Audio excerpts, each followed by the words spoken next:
Hello, and welcome back to Leaks, Laughs, and Life with Urostomy. I'm your host, Dawn. Today we are continuing our special series called Nobody Told Me, where we explore the real-life parts of bladder removal and living with a urostomy that don't always get explained in the beginning. And today's topic is one of those back-to-real-life moments, returning to work. Before we jump in, a quick reminder that I am not a doctor. I'm just a woman without a bladder, sharing what I've learned through my own journey, a lot of research, and plenty of trial and error.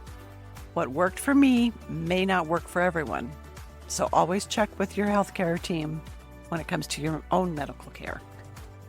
All right, let's talk about returning to work.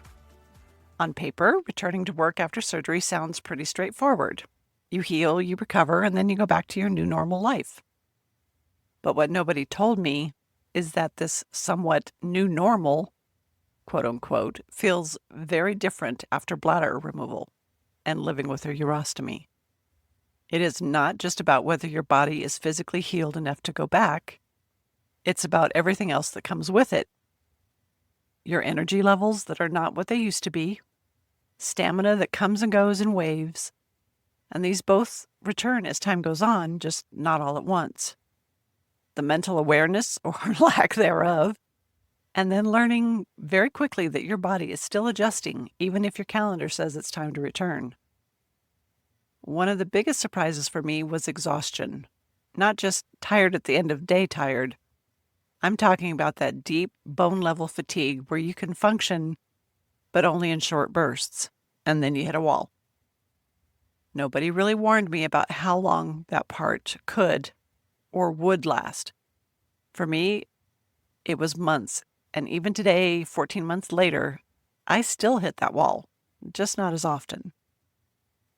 And then there's the practical side of going back to work with the urostomy, things you might have not thought about before.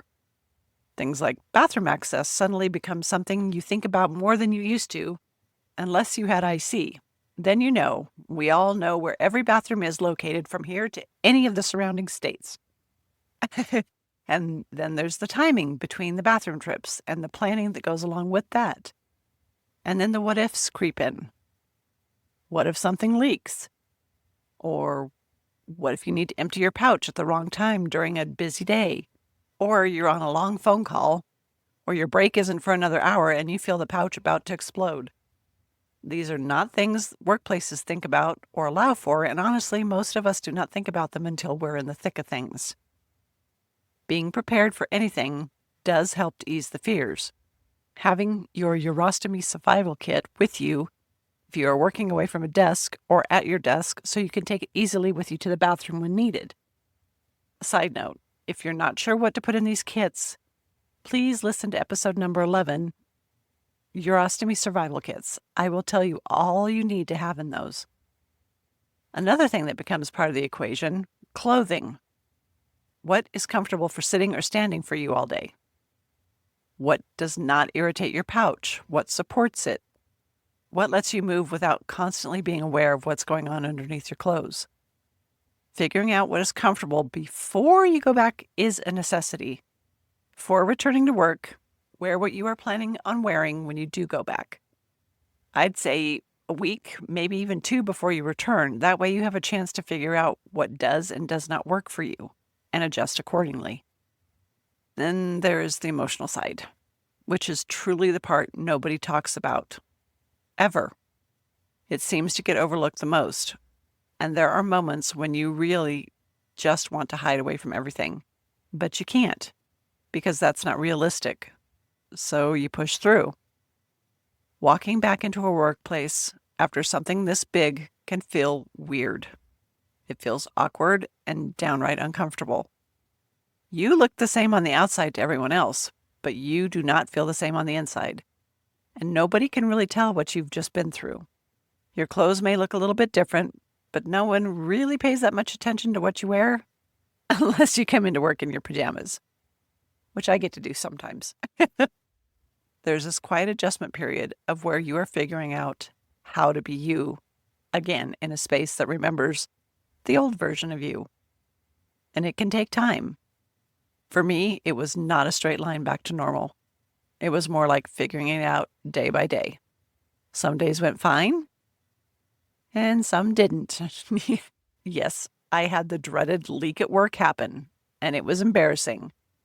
But thankfully, my boss, who is also a good friend, made me laugh about it and was extremely understanding and very helpful. I did have to leave to go home and change because I wasn't prepared. No one had told me I needed to be.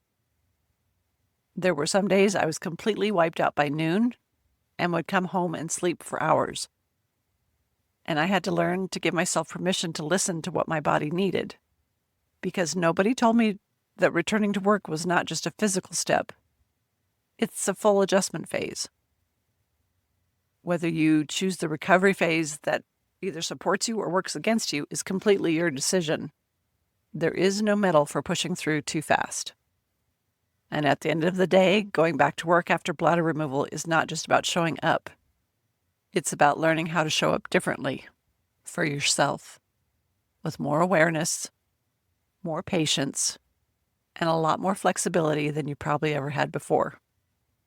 Be gentle with yourself, and if you need time and are able to, please take it. You will not regret it. Thanks for hanging out with me today on Leaks, Laughs, and Life with Urostomy, and another episode of the Nobody Told Me series. If this episode helped you, please share it with someone who might be preparing to return to work or is already in that transition. And if you have your own Nobody Told Me moment, send it my way. I promise you are not alone in it. You can either connect with me on social media, where I share more real-life moments, tips, and honest conversations about life with urostomy, or you can email me from my website, where you'll also find more podcast episodes and the Amazon links to my books, Leaks, Laughs, and Life with Urostomy, the handbook, and my journal, my plot twist journal, at leakslaughslife.com. Until next time, take care of yourself, and thank you for listening. It means more than you know. Bye for now.